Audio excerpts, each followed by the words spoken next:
Job remains faithful, hope in the storm. In the land of Uz, a righteous man faces a gathering storm. Though he slay me, I will hope in him, Job whispers to the wind. A breathless messenger crests the ridge with terrible news. The herds are gone. Another messenger rushes with ash-streaked face. Winds rip the house.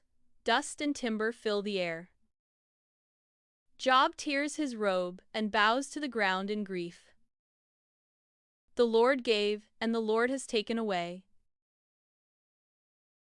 His friends arrive and sit with him upon the ground. Sores mark his skin. Ash clings as he sits in the dust heap. Curse God and die, a voice urges. Job answers with calm fire. Job's eyes fix on heaven. I will hope in him.